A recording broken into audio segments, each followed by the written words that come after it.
মন হয়েছে ওরা পাখি কেমনে ঘরে মন হয়েছে পাখি কেমনে ঘরে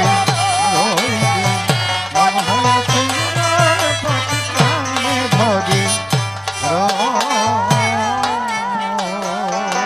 বন্ধুর প্রেমানলে মলম জ্বলে প্রেমানলে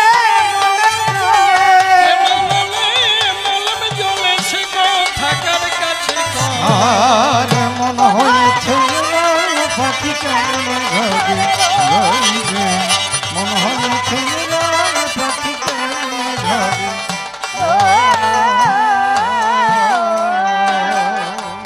অন্ধ হলো কেঁদে বুঝি আমার দুনয়ন যার লাগিয়ে নিশি জাগি সে বুঝলো না মন সে বুঝলো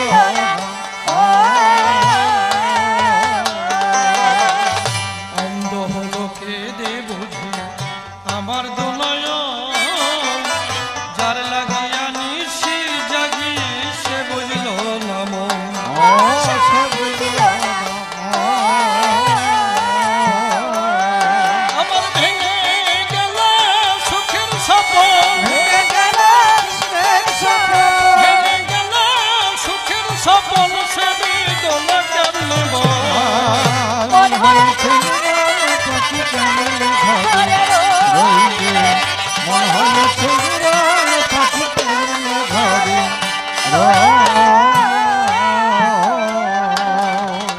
ভালোবাসার তো জানা আগে তো বুঝি নাই বন্ধুর বিরহে দেহ পুড়ে হলো ছাই পুরে হলো ভালোবাসার তো জানা আগে তো বুঝি নাই বন্ধুর বিরহে দেহ পুড়ে হলো ছাই পুরে হলো আমি কেমন জীবন বাসাই কেমন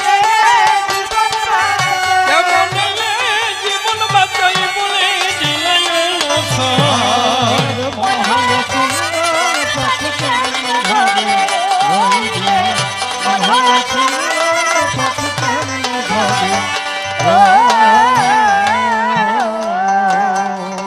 নির্মল বলে মনের মানুষ যারে চলে যায় সে জানে তার কত জ্বালায় অন্য বোঝা দেয় অরণ্যে বোঝা নির্মল বলে মনের মানুষ যারে চলে যায় সে জানে তার কত জ্বালায় অন্য বোঝা দেয় অরণ্যে বোঝা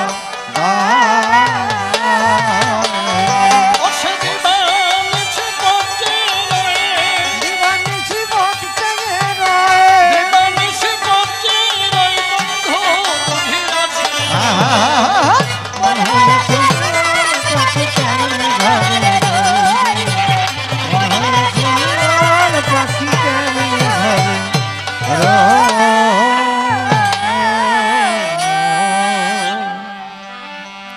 গুরু পিতা গুরু মাতা গুরু ভগ্নী গুরু ভ্রাতা গুরু সর্বভয়ত্রাতা জীবনন্তকালে অধ্যকারে কবিগানে প্রণাম করি শ্রী গুরু অসীমের চরণে তুমি গুরু নিজ গুণে স্থান দিও তব চরণতলে প্রণাম করে গুরুর পায় যাবকাব্য ভূমিকায় অন্তরের একান্ত আকিঞ্চল তাই জয় গুরু বলে ঝাঁপ দিয়ে কাব্যার সলিলে তুমি রক্ষা করিও হেমর জীবনের জীবন ভক্ত ভক্তার চরণ ধুলি ভক্তিতে নেই মস্তকে তুলি সেই শুভ আশীর্বাদ করবেন বরিশন এই ভক্তের আশিস পেলে পরে অসম্ভব সম্ভব হতে পারে শাস্ত্র মাঝারে রয়েছে তার নিদর্শন যাকে ভাবধারায় বলতে গেলে অনেক সময় যাবে চলে তাই তো চিন্তা করলে দেলে মনশিক্ষার অধিক প্রয়োজন নাই এবার কবি গানের সূত্র ধরে দাঁড়াইয়ে সবার ভিতরে আমি একটা ভূমিকা গ্রহণ করতে চাই কারণ জানেন যত বিজ্ঞ দলে কবিগান গাইতে গেলে দুজনকে দাঁড়াতে হয় দুই দলে। এ কথা নতুন বলে আর বলার কিছু নাই। তাই দুজনে দুটি পক্ষ ধরে দাঁড়াইয়া সবার ভিতরে আমরা দেখাবো যার যার ভূমিকার বড়াই। তবে নির্মল নামটি করে নাস, আমি দাঁড়াইয়া সভা পাস। আজি রানা কুম্ভের ভূমিকা আজি করিলাম গ্রহণ।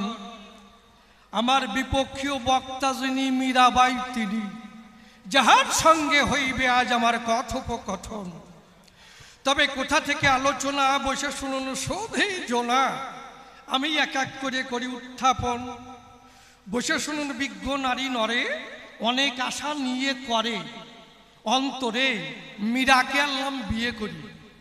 যখন আনলাম আমার ঘরে, আমার মাতা আমার কাছে ডাক দিয়ে কয়, খোকা তুই আমার কথা লবি, ওই মা কালীর মন্দিরেতে যাবি, প্রণাম দেবি ওই মা কালিকার মায়।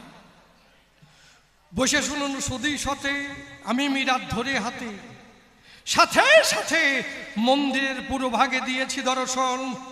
কি বলবো আপনাদের কাছাকাছি, আমি ভক্তি ভরে প্রণাম করেছি। মীরাকে প্রণাম করতে করলাম অর্পণ। দাঁড়িয়ে বলি সবার ঠাই, মীরা প্রণাম করে নাই।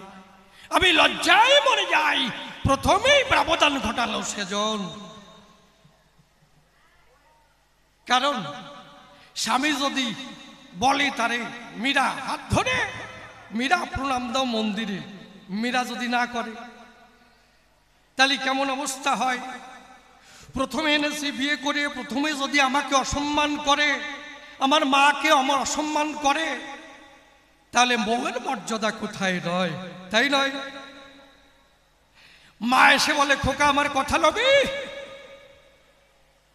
জঞ্জালের কোনো প্রয়োজন নাই। দাঁড়িয়ে বলি, তোর ঠাই বধূ মাতাকে থাকার জন্য বহির্পাটিতে একখানা ঘর নির্মাণ করে দিবি। বসে শুনুন নারী নর, বহির্পাটিতে নির্মাণ করলাম ঘর। মীরা সেথায় থেকে নিরন্তর সদা গাহে কৃষ্ণ নামের গান। ওই গান যখন করে, বসে শুনুন নারী নরে, তখন শোনে নাকি ওই গান তার কৃষ্ণ ভগবান। কিন্তু আমার বোন যমুনা আমার কাছে করে বর্ণনা, দাদা বৌদির স্বভাব তো মোটেই ভালো নয়। তোমার সঙ্গে কথা কয় না, তোমার কাছে আসে না, তোমার কাছে ঘাসে না, আবার গোপনে গোপনে আকবর বাদশা আসে তার আঙ্গিনায়। আমি বললাম, বলিস কি আমায়? এর কোনো নিদর্শন দেখাতে পারিস আমায়? বলে, বেশ পারি। ওই আকবর বাদশার নামাঙ্কিত হার, কি বলিব তোমার ধার, ওই মূরতির গলায়। বোনের কথা শোনার সাথে সাথে বসে শুনুন সুধী সতে মন্দিরের পুরো ভাগে যখন দিয়েছি দর্শন, গিয়ে দেখি তাই বোন আমার একটু মিথ্যা বলে নাই। আকবর বাদশার নামাঙ্কিত হার মূরতির গলায় ঝুলতেছে। তখন আমি ডেকে বললাম, মীরাবাই কাজটা তুমি বেশি ভালো করো নাই। মুসলমান আকবর বাদশার নামাঙ্কিত হার কেন ওই মূরতির গলায়? বলতে পারো আমায়? মীরা করে বর্ণনা, তোমার ঘরে থাকবো না, তোমার ঘরের আমি ললনা, মোটে আমি হতে চাই না, আমি চলে যাব মধুর বৃন্দাবন। বসে শুনুন বিজ্ঞ নারী নরে, কেবল আল্লাহ লক্ষ লক্ষ টাকা ব্যয় করিয়ে নতুন বিয়ে করিয়ে, তাই নয়?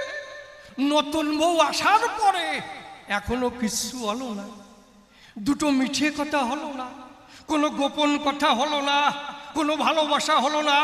এমন সময় যদি সেই বউ গৃহ ত্যাগ করতে চায়, অন্তরে করেন ভাবনা, এ রাজা মানুষের কখনো সহ্য হয় না। তাই মীরা, তুমি যখন বৃন্দাবনে যাবে, তুমি আমার কথা নেবে, অন্তত কিছু প্রশ্নের আজ জবাব দিয়ে যাবে, তোমারে সহজে ছেড়ে দেব না। কি পরিষ্কার? কারণ আমি নতুন বিয়ে করেছি। খুলে বলি আপনাদের কাছাকাছি, আমি একটা রাজা মানুষ, সে কথার নাই কি তোমার হুঁশ? তুমি যদি এখন এই মুহূর্ত অবস্থায় করো প্রত্যাবর্তন, তাহলে মানুষে কি ভাববে একজন রাজা মানুষ? এমন অবস্থা এখন। তাই নয়? এই জন্যে তুমি যখন বৃন্দাবনেই যাবা, আমার প্রত্যেকটা প্রশ্নের জবাব দিয়ে তারপরে তুমি বৃন্দাবনে যাবা, আমার কোনো আপত্তি নাই, নইলে সহজে ছেড়ে দেব না। তাহলে প্রথম প্রশ্ন করি তোমার কাছে, আমি বলি সবার কাছে, এই প্রথম প্রশ্ন করি উত্থাপন কি? খুলে বলি, তোমার কাছাকাছি মায়ের চরণে আমি ভক্তি ভরে প্রণাম করেছি, তুমি কেন প্রণাম করলে না? অর্পণ, মায়ের কাছে কেন প্রণাম দিলে না? আমার কাছে করো বর্ণনা। এই প্রথম প্রশ্ন জবাব আনো সবারই সদর। তুমি প্রণাম দিলে না কেন?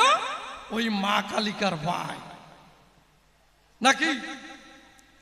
কারণ স্বামীতে যে কথা বললো সেই কথাকে তুমি অসম্মান করলে, আমার মাকে অসম্মান করলে, তোমার শাশুড়ি মাকে অসম্মান করেছো, মিথ্যা কথা নয় কি? শাশুড়ি মা বলেছিল তাই দুইজনকে প্রণাম দেওয়ার করা চাই। সেই শাশুড়ি অসম্মান হয়েছে, স্বামী অসম্মান হয়েছে, মা অসম্মান হয়েছে। এর মধ্যে তোমার এই চেহারা দেখে, তোমার এই বাপ চরিত্র দেখে জগতের কি কল্যাণ হতে পারে? সবাই যদি ভাবে আজকের থেকে স্বামী যা বলবে তা মানবো না, সবাই যদি ভাবে শাশুড়ি মাতা যা বলবে তা মানবো না, তাহলে অবস্থা কি হয় আপনি কল, তাই না? তাহলে তুমি মায়ের চরণে প্রণাম দিলে না কেন? এর সবার জবাব আনো সবার সন্নিধানে। এই প্রথম প্রশ্ন করলাম উত্থাপন, তুমি এসে সভা পাশে জবাব দেবে রসা ভাসে, শ্রোতাবর্গ অঙ্ক কষে কষে উহা করবে আকর্ণন। এই প্রথম প্রশ্ন গেল হয়ে, কার্য নাই সে কথা কয়ে। এইবার আমি আর একখানা প্রশ্ন করি উত্থাপন কি? আমি বলি সভাতলায় এই যে একদিকে কালা আর একদিকে কালী, এই কালা কালীর মধ্যে কে বা শ্রেষ্ঠ? এই জবাব দাও ধর্মরাজ সবাই। তুমি যে মাকে ছেড়ে চলে যাচ্ছ, মাকে প্রণাম দিলে না, তুমি ব্রজপুরে হয়েছ রওনা, তাহলে এই দুইজনের যে কাণ্ড কারখানা, একদিকে মা কালী একদিকে কৃষ্ণ বলমালী, এর মধ্যে কোনটার দিকে দেবে তুমি হাতে তালি? কি সরাত করে বৃন্দাবনে যাচ্ছ, ব্যাপার ডাকি? আরে কপাল রে, অত টাকা দামের বেনারসি, হ্যাঁ আমার দিকে তাকায় আছে এত সবাই, কি দাদা কি কো? তাহলে এই কালাকালির মধ্যে কেবা শ্রেষ্ঠ হবে? এর পরিপূর্ণ জবাব দিয়ে যাবে। এই আর একখানা প্রশ্ন আমি করলাম উত্থাপন, অন্তরে করি বিবেচনা, সহজে তোমায় ছেড়ে দেব না। কারণ তুমি বৃন্দাবনে যখন যাবাই, আমি রাজা মানুষ, মুখে যা আসতেছে তার বলা যাচ্ছে না। দাদা কি কও? তাহলে এবার কি, তুমি বৃন্দাবনে যাবা কেন? এই প্রশ্নের জবাব আনো। কারণ সতীর কাছে প্রতিষ্ঠ, এ কথা শাস্ত্রে আছে স্পষ্ট। তাহলে সেই ইষ্ট ছেড়ে তুমি বৃন্দাবনে গিয়ে কি পাবে? আর এই তোমার যদি কায়দা কলাপ ধরে জগতের মানুষ স্বামী ছেড়ে বৃন্দাবনে রওনা হয়, তাহলে এই সমস্ত স্বামীদের অবস্থা কি হবে? এর একটা জবাব দিয়ে যাবে কি? কারণ তুমি বৃন্দাবনে যাবা, স্বামী ছেড়ে বৃন্দাবনে যাবা, তোমার অবস্থা মানে তোমার পথ যদি অনুসরণ করে, তাহলে পৃথিবীর অবস্থা কি হবে এইটাও কয়ে যাবা। তাহলে আমায় ছেড়ে তুমি যাবে কেন মধুর বৃন্দাবন? ওই বৃন্দাবনে কি আছে তাই বলো সবার কাছে, যে প্রত্যাখ্যান করলে আমার মায়ের চরণ কি? তবে মীরা যেভাবে প্রশ্ন করি দাঁড়িয়ে বলি সবার বরাবরই, তুমি কোনো প্রকারের চালাকি করে সারিয়ে যায় না। দাদা কি কো? একজন চালাকি করে খায়, তা প্রত্যেক বাড়িতে গিয়ে বলে বৌদি কি এই বাজার করার দায়িত্বটা আমার দাও দি, তোমরা কেন বাজার করে খাবা? টাকার ব্যাগ আমারে ধরাই দেবা, আমি বাজার করে দেবো, তোমরা বাড়িতে বসে খাবা, কেন তোমরা বাজারে যাবা? সবাই দেখে তো ভালো কল, হ্যাঁ কিন্তু উনি পরের বাজার করিয়ে দেবে, এর পেছনে কিছু না থাকে পারে। উরি কপাল রে, জগতের যে অবস্থা হয়ে গেছে আজকাল, খালি মারামারি আর পকেট বরাবরি। আপনি কি করেন? কোনো শক্তি নাই, কিন্তু পকেটের অবস্থা খারাপ নাই, কোনো শক্তি নাই। আচ্ছা যাই হোক, এইবার কি প্রত্যেক বাড়িতে একই অবস্থা বলে? এইবারে এক গ্রামে অন্তত ৪৫ ঘরের নিচে থাকে না দাদা, কি কও? তা প্রত্যেকে যদি ১০০ টাকা করে দেয় কি অবস্থা হয়? ৪৫০০ টাকা হয়। তা ওনার কাজটা কি? পরের বাজার করে দেবে, এর পেছনে কিছু না থেকে পারে? ওনার কাজটা হচ্ছে পরের তামাজি খাওয়া, পরিষ্কার কথার মধ্যে কোনো ভেজাল নাই। ১০০ টাকা দেবেন, ওর থেকে ২০% মাটি খাবে। সাংঘাতিক মানুষ না? তাই এক গ্রামে অন্তত ৪৫ ঘর থাকে, ৪৫০০ টাকা যদি হয়, পকেট কেমন গরম হয়? আর তার থেকে যদি ২০% মানে ২০ টাকা করে মারিয়ে খায়, কি অবস্থা হয়? সবার জন্য ১০০ টাকা করে দিতেছে, কারো জন্য চিংড়ি মাছ, ছোট ছোট তেলাপিয়া, চেলা মাছ, মানে ছোট কি করে পাওয়া যায়? দাঁড়িয়ে বলি সবার ঠাই এ ভাববার বিষয়। ওর বাড়ির থেকে ইলিশ মাছের গন্ধ বেরোয়। বেরোবে না কেন? ২০ টাকা করে মারছে ৪৫০০ টাকার থেকে, অবস্থা কি হয়েছে বুঝতে পারছেন? ৯০০ টাকা না, একবারে কস করছি। তা ওই গ্রামে আছে একজন মারাত্মক কৃপণ। ও মনে মনে ভাবে, এ শালা তো ভরেরটা মারিয়ে খায়, ওরে কি করে উচিত শিক্ষা দেওয়া যায়। দেখে বলছে, ভাই কি আমার একটু বাজার করিয়ে দেওয়া চাই? আমি তো ওই কাজ করে এই খাই। কি বাজার করতে হবে? বলে বাতাসা। কয় কুইন্টাল? বলে কুইন্টাল না। বলে কয় কেজি? বলে কেজিও না। বলে তাই কি? ওর হাতে ১ পয়সা ধরাই দিছে।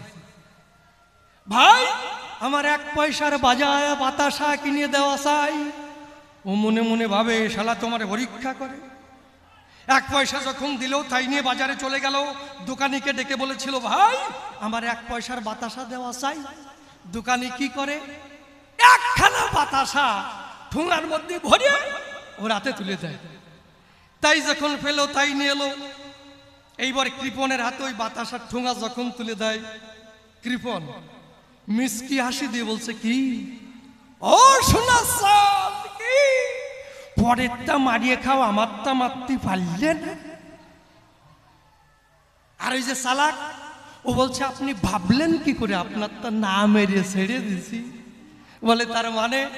বলে ঠোঙা খোলো। ঠোঙা খেলো। বাতাসার তলায় যে খাদ থাকে, দেখো যে ওই খাদ আছে নাকি? ও ঠোঙা খুলে দেখে, ওরে শালা এখনো লাগানো রইছো জিউবার লালা। বলে কি হয়েছে? কিসির লালা জানো? ব্যবহারে কি রে? কি হয়েছে? কয় তোমার ১ পয়সা, ওরা তোর মারার জায়গা পালাম না, একখান বাতাসা। তা কি করব? ওই বাতাসার তলায় চাটিয়ে ২০% তুলে নিয়েছি, চাটিয়ে। ও ঠোঙা খুলে দেখে, ওরে শালা এখনো লাগানো রয়েছে লালা। ও টপ করে ছুঁড়ে মরেছে ওর গায়ে। ও খপ করে ধরে গিলে বলছে, বড়দা জল দেন ১ গ্লাস এই জায়গায়। বলছে তার মানে? বলছে, দেখছো আমি শতকরায় ২০% মারি খাই, তা তোমার সহ্য হলো না, আর তোমার 100% মেরে আজকে চলে যাই। এই জন্য মীরা তোমারে করি বর্ণনা, কোন রকম চালাকি টালাকি করি আমার জবাব দিয়ে মোটে সারিয়ে যাবার না। পরিষ্কার কথা, আমি রাজা মানুষ। কি দাদা, কি গো? একদম পাকা কথা।